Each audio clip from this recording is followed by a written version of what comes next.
Welcome to Legends of Data and AI. Each episode includes inspiring and actionable data and artificial intelligence insights from global leaders across industries.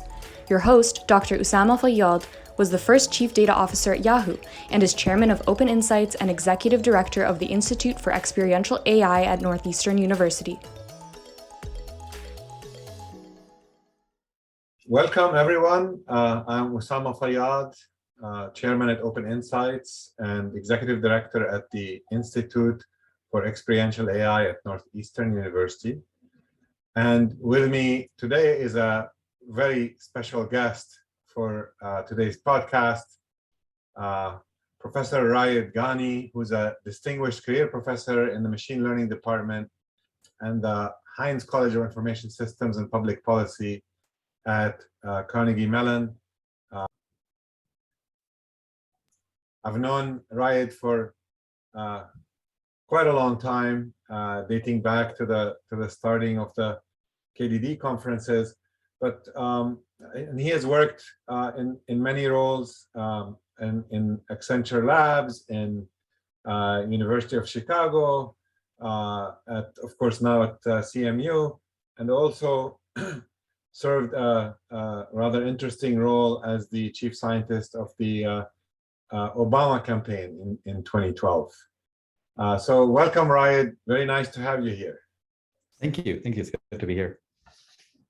So let me start with my first question, which is, you have experience in doing machine learning in many settings, in industry, in academia.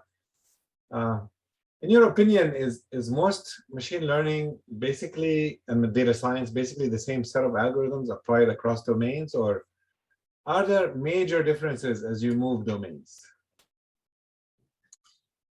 I think the process in different domains is the same, right? So if you know how to do really good science in, I think, one domain, you can learn how to transfer. Of course, there are differences in how much data is collected in a domain and how reliable the data is and how long has it been collected for and the granularity and the correct accuracy and all these things.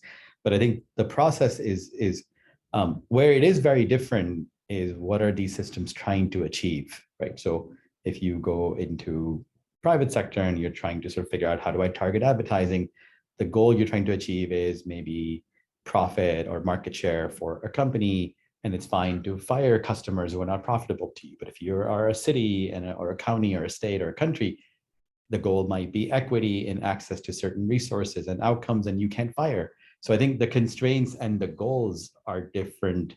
The data quality and detail and history is different.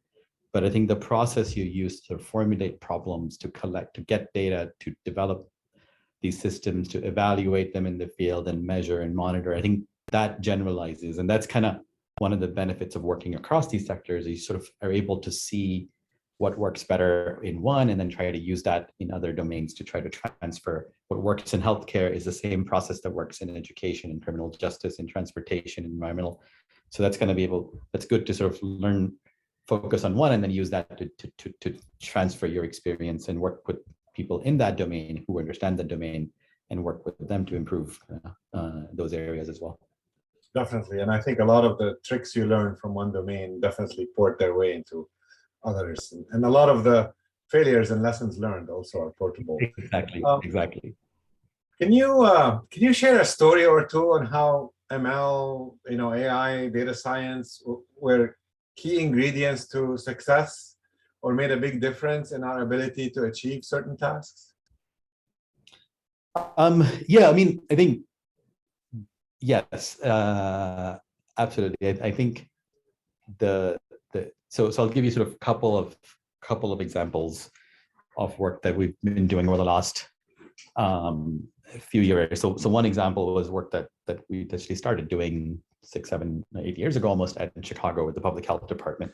And the question they came to us with was, there were a lot of kids in Chicago, just like in a large part of the country, that are exposed to lead poisoning, lead hazards that result in lead poisoning. It's horrible for kids.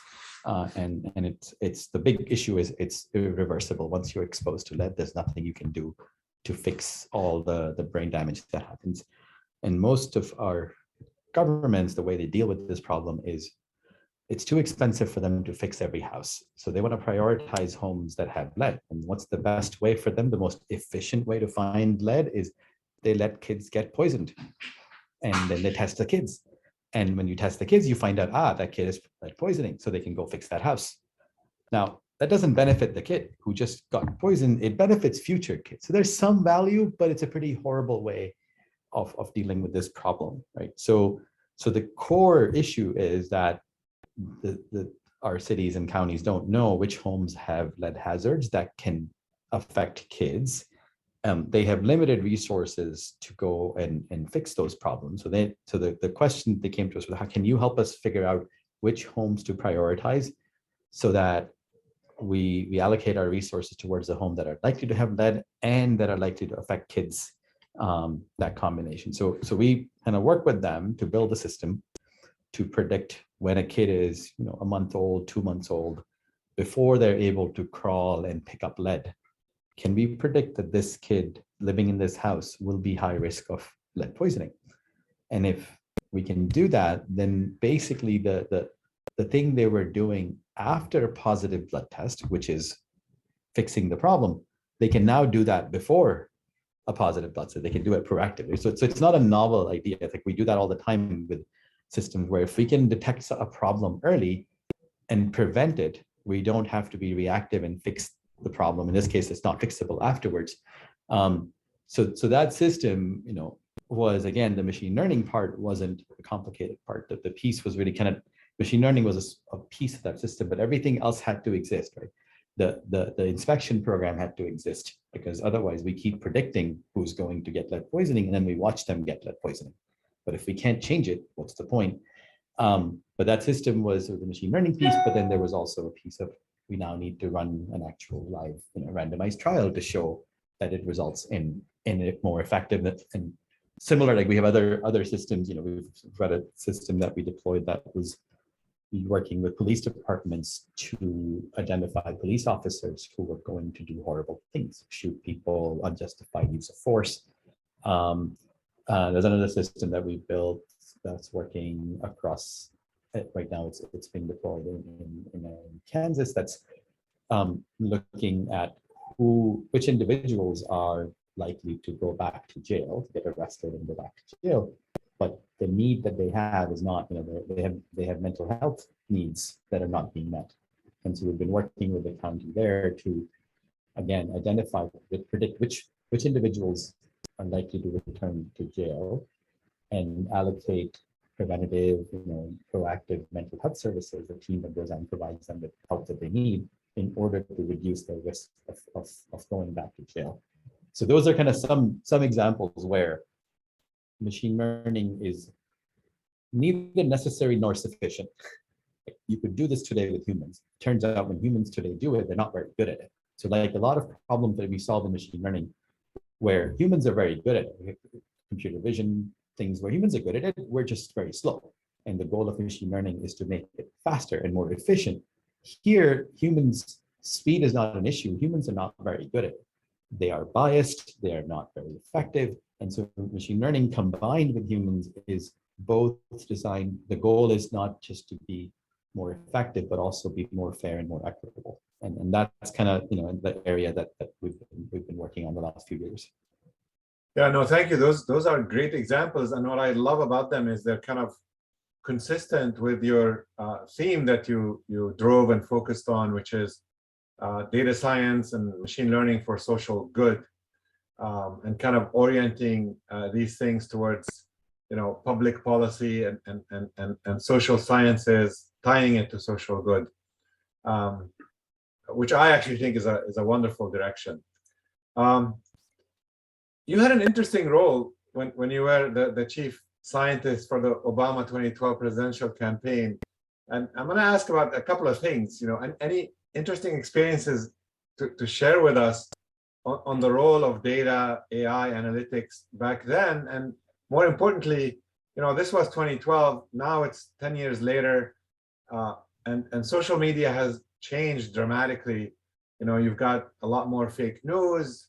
Many sources want trustworthy information on the internet. They've multiplied.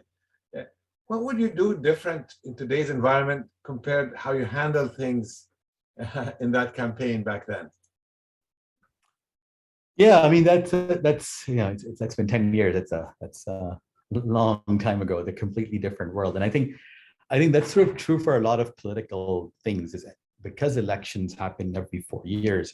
Every four or presidential elections, every 4 years, the world is very different, right? So 2012 world was very different than 2008 world, where Facebook didn't exist, and all of a sudden, social media was a thing, and then 2016 was a completely different world, and now it's completely different. I think for me, the experience that I had was a very unique experience. It was rewarding yet stressful, right? I often joke about it's the only job I've ever had and probably will ever have where the outcome was binary. You win or you lose. You don't like, oh, it's not like, oh, we did well, let's do better next time.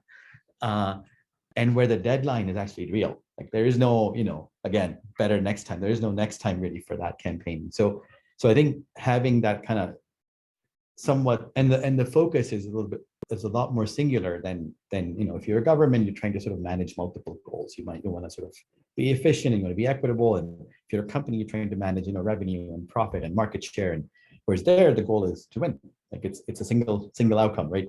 So that what that benefits is you can sort of start being a lot more analytical about it, where you can sort of say, what's the value for every action that I'm taking? What's the increase in probability of winning if I do this? How do I allocate? Do I allocate more money in Pennsylvania versus Iowa? If I have an extra dollar, where does it increase my chances of winning the most? Now, it doesn't mean that every action in a campaign is that rational. It's still humans involved, which means we can't be rational. But it means that you have a little bit of a structure around resource allocation. So the goal kind of a campaign becomes, how do I do resource allocation in a way that's very iterative, adaptive, right? Every day things change. But it's the allocation is happening. Who do I persuade to vote for me versus who do I try to register to vote versus who do I make sure that they vote at that individual level. So I think for me, the experience that was a huge learning experience was really having access to the entire system, like from the data collection to the analysis to the trials, the randomized trials to the implementation. You're doing all of that in a very short period of time, and you're iterating very quickly, which happens in companies over multiple years. Like it takes you years to get there. Here, you only have a year.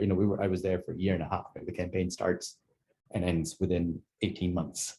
So all of that needs to happen in that period of time, which means your cycles, your iterations are much, much, much quicker. And any game changers to the campaign that you could point to? I would say, the biggest game changer was really integration. It's not very sexy, but it's the reality of integrating all of that, because you could do each individual thing. And in some ways, we weren't sort of centric. We weren't sort of like, it's all about machine learning. It's all about, we had to kind of pull in whatever was needed, right? So we were doing, yes, machine learning was important. We also had to run, do optimization, and we also had to do kind of behavioral science to try to figure out what would persuade people to do certain things, and running experiments. And so I think it's really sort of, it was the idea of sort of, I think the game changer really was we were able to integrate all of that and go from, again, this piece from what is the overall goal at a very high level to this person needs to call this person to persuade them to vote. Like that micro task, and the two had to connect together, right? That goal had to lead to that individual level. But one thing that's different now than your question, so how have things changed, right? A lot of our interventions in those days were analog, right? They were still humans talking to humans, which meant that in the machine learning world, we can sort of talk all about personalization and targeting. But what I can't do is I can't say, hey, Usama, you want to help us as a volunteer? Why don't you go to these 50 houses? House 1, tell them this thing. House 2, tell them this completely different thing. House 3, if person X comes out the door, say this to them. If person Y comes out, say this. Like that's not implementable. So the technology can exist, and we can sort of figure out the best thing to do for this person to persuade them is this person saying this to them. Our implementation is still a human. So we have to sort of figure out, fall back on what's the best thing this person, what's the one thing we tell this person to tell these 50 people. We can choose the 50 people, and we can choose the one thing. And so we have to kind of learn, right? Like there is something we can do on the technical side, doesn't mean it's actually feasible and will be accurately implemented, which in a different world happens all the time with, on the advertising world. Like when people do advertising in retail stores, right? You can have all the personalization you want, but then it still requires compliance to put something, an ad where it's supposed to be.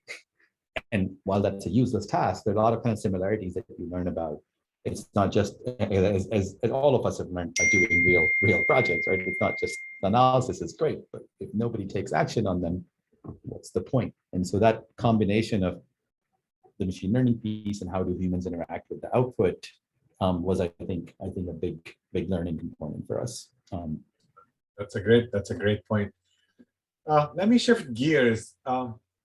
It's always seemed very surprising to me that there is such little understanding of the deep dependence of machine learning and data science on data. It sounds obvious to us, but many people assume AI algorithms somehow can reason about the task like humans do by drawing on prior or similar knowledge.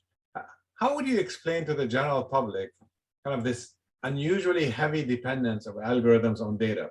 People have no feel for the fact that the level of detail required to do machine learning and data science far exceeds what humans need when they analyze data. Yeah, no, I think partially, I think our community has a lot of, well, how does an average person learn about what AI needs? Well, they learn it from, I guess, the media, right? And I think the inability of our community to sort of be in, so the way I talk about it, if somebody has an important problem to solve, most likely they're going to call an economist in the world, like in general, right? And yes, some economists are smart, some of them are not sexist, and some of them are not, like they're nice people too. But I think today there's sort of a monopoly of sort of, in the public sphere, econ has sort of trained its people to kind of be very, they know how to solve problems, be kind of keepers of sort of, how do you sort of deal with evidence and data, and how do you solve these types of problems? I think, again, a lot of the skills that machine learning and AI people have are very similar, except that we're not solving the problems that the world cares about. And I think there is sort of this world where you want to bring in people from all these disciplines, or you want to bring in people from computer science, from statistics, from social sciences, and econ, and together we can actually have a huge impact. And the reason sort of I'm sort of talking about that in terms of people's understanding of it really depends on how we as a community talk about our work. If we describe it as magic, then it's going to come across as magic. If the vendors that sell machine learning and AI tools talk about it as, oh, you don't need to do anything, you just install it and it will solve all your problems, then that's what people are going to pick up on. Whereas, we all know the reality is it's painful to do these projects. You need to have, a huge infrastructure to do data infrastructure. You have to have collected all this and kind of stored it. Like right now, I was talking to a lot of the CIOs in sort of the DC government agencies. And because right now the federal government is going to be putting out all this infrastructure money, they all want to sort of get money to do AI. And what they haven't realized, exactly to your point, is, well, if you get all this money and implement all these different tools, they're not going to do anything because you haven't invested in the data infrastructure yet. So you can buy all these tools and it'll be pointless. And so part of the conversation with them was, but how do you get ready? How do you figure out what level of kind of data maturity you need to do certain types of AI things, right? Like you might be able to do sort of basic statistics, like basic reporting things. You need this infrastructure. If you're going to do anything predictive, you need this infrastructure. If you can actually do interventions, you need data monitoring. But I think we haven't done I think we as a community haven't done a good enough job of communicating, of being in sort of public communications around what are these technologies, how do they affect normal, everyday human beings, how is your life being affected by these types of things, what is needed, what are the shortcomings, what are the issues. I think we've sort of done too much of the hype and not enough of the, it is messy and it is inaccurate and it requires all these different things and requires a lot of human effort to build these systems. And I think, frankly, we need to do a better job of sort of communicating that to the public, so it doesn't come across as all automated and all magic, because unfortunately or fortunately, it's not. Oh, that's a good point. So, Rayid, can you share with us what got you to move from, say, the commercial side of AI and data science, back in your days at Accenture Labs, to kind of more academic focus? Isn't the action really in the real applications versus kind of the academic study of it? And what's your view on that? Just because I'm at a university doesn't, I should be asking you that question, actually. You should be answering that question. But I mean, to me, just because I'm in a university doesn't make, I think we have sort of a notion of what we mean by academic is not applied. And I don't think that's what academic means to me or to you. It's not, I think the work that I'm doing at a university is very applied. It's working, most of my work is working with students, but it's working with government agencies, with nonprofits, with companies, and kind of helping them design and build machine learning systems to solve operational problems. So the reason I moved was when I was in industry, what was attracting me there was access to real problems, access to real data. I didn't care about those problems, but I was excited by the intellectual challenge of solving them. So I was good at those things. I didn't care about them. I cared about sort of societal issues and that I do volunteer work on the side, and my life sort of was things that I'm good at that I do during my job, things that I care about that I do on the weekends. And then it just felt like it makes no sense to separate those. I can't sustain that. So I wanted to merge what I was good at and what I cared about. And the only way I could do that at that time was really finding the intersection, which happened to be at a university. It doesn't mean that that's the only place this can be done, but it's the only place that I'm going to do it forever.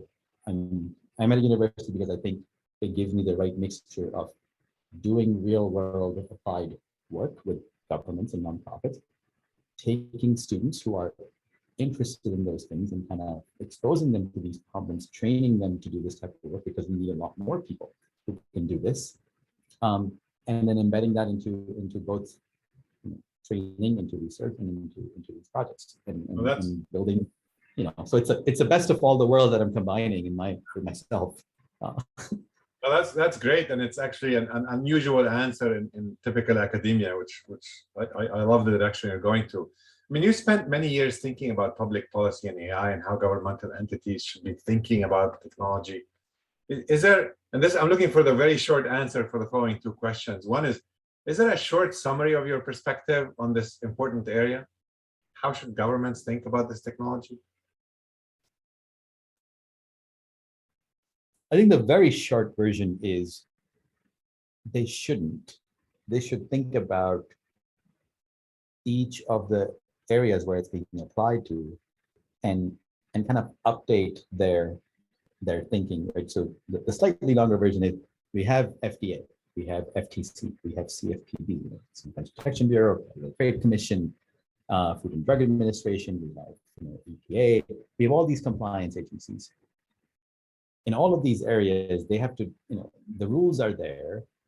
We know what companies should be allowed to do, should be allowed to do. We know the outcomes. They can't discriminate in hiring practices, in lending practices. And so what government needs to do is sort of make sure that when they're doing compliance, today they don't have the resources or the skill set or the tools to do this compliance in the presence of AI. And what they need to do is sort of upgrade, is make sure that they're able to do what they're supposed to do, what they have been doing with the human processes, update them to include AI processes rather than think of AI as this completely separate thing. All the companies are just using AI to do the same things they used to do, just differently, not necessarily better, just differently. And I think the government just needs to make sure that's kind of one dimension. There's a lot more nuance and complications on other dimensions around, what should the regulations be? How should we incentivize some of these things? But I think for a lot of these agencies, it's not, we need to create a new agency that governs, regulates AI. I think it's more, we need to update the agencies that already exist that are doing compliance in all these areas to make sure they can do that. And it's already happening. A lot of the work that's happening, NIST is working on this area, a lot of other agencies are working, a lot of cities and organizations have started doing this. So I think we're starting, we're not there yet. Definitely good advice. How do you think, and again, short answer to what could be a very, it's a long answer really, and a big topic. How do you think about establishing trust between humans and society and kind of these AI technologies that scare a lot of people? What should we be doing to get the trust issues addressed appropriately? I have sort of mixed views on that. I don't think it's a trust problem, right? Because trust assumes that these technologies are working in the best interest of people. And only if we can get people to trust it, the world will be fine. I think first we have to make sure that these technologies are working in the best interest of the people. Once we've shown that, once we've just, validated that and proven that, then we have to work with the people that they're working with and designed for to sort of make sure that that's actually true, right? So I think when we sort of talk about trustworthy AI, that's a phrase that we've been using the last couple of years, but I think it's not the right phrase, because that basically says our AI is so good. These humans just don't trust it. If we can just make them trust it, whether it's good or not, let's not worry about it. We just make them trust what they say is right. But today, unfortunately, the examples that you see of AI aren't necessarily ones that I don't trust most AI systems when I see them. If some company comes to me and says, we have an AI system, I assume my prior is it doesn't work, that it's probably racist, it's probably sexist, unless they show me how they've built it, how they validated it, who was involved in the process, what would the teams look like, what was there, all of that stuff. I don't think it works. So I don't think it's an average person doesn't trust it. People like us shouldn't trust, we don't trust them unless, proven otherwise, because most systems are not, you've done stuff in healthcare and also, and most AI systems that are designed for healthcare never get implemented. The ones that get implemented don't show any return. So I don't think we know yet how to build reliable systems that work for the people, work to improve community outcomes at scale. So I think first we need to solve that problem, and then we need to sort of transfer that to, okay, now that we have this evidence, let's start getting people on board with that this is actually worth doing more and trusting because of the right reasons, not what we're doing today. I mean, definitely the transparency is important, the openness, and then of course the experience over time. As you see and observe, this thing is consistent, it doesn't freak out on me, all of that is very important, and many people kind of try to short circuit that. Let me move to the last question here, since we're running out of time. In your opinion, what's the biggest challenge facing higher ed as they try to train the next generation of talent in AI, data science, to meet the huge demand that we see in the marketplace? Yeah, no, I think that's where we both probably agree on sort of what the gaps are, right? I think a lot of the training programs that exist today are very detached from the problems that we're training them to solve. Right? The problems out there that people have, whether it's government, whether it's industry, whether it's nonprofits or policy, there's a whole set of large number of problems out there. Yet the training programs are very detached from those problems. Most training programs are way too method focused, too theory focused. They're teaching, a typical machine learning class or even a textbook has algorithm. Maybe half a chapter on evaluation, nothing to do with like how do you build the system and how do you formulate the problem? How do you build the system? How do you validate it? How do you deploy it? How do you convince people to actually use it? And so I think that's the biggest gap, right? And it's not as if it's a surprise that people know that that's a gap. So I think the gap really is we need to create much, and I know you agree. That's where we need more experiential programs, and I think some universities are doing that. Most of them are not. It's expensive. The ratio, the student-teacher ratio. You can't have a lecture with 300 students in there because you need to work with students, do work hands-on, expose them to real problems, get access to real data. Work with people who understand those problems, and we don't, that's not a profitable process, but it's so valuable.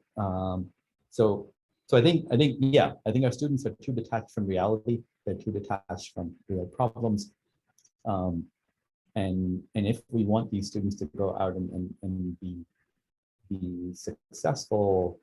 And actually solve these problems. And that's not even saying anything about teaching them in a way that how do we solve these problems in an ethical manner, in a responsible manner. That's another piece where the technical pieces miss some of the human aspects of things, and the societal and the ethical.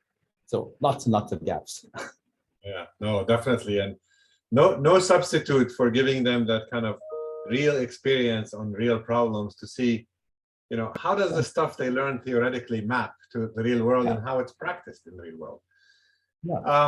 Rayid Ghani, professor at Carnegie Mellon University, thank you so much for sharing your experiences throughout the past couple of decades and sharing those nuggets of wisdom. And with that, I want to thank you for your time and for being with us here. Well, thank you. Thanks for having me here for the fun conversation. I'm Usama Fayyad, Executive Director at the Institute for Experiential AI at Northeastern University, Chairman at Open Insights. Thank you for tuning in to this episode, and stay tuned for future episodes. Thank you and goodbye. Thanks for listening to Legends of Data and AI. We hope you enjoyed our deep dive into the world of data and AI. If you're keen to learn more about making data and AI work in the real world and in any organization, join us next episode and subscribe to the podcast. As always, you can head over to open-insights.com to sign up for our email list, learn more about the work we do, and have access to data resources. See you on the next podcast.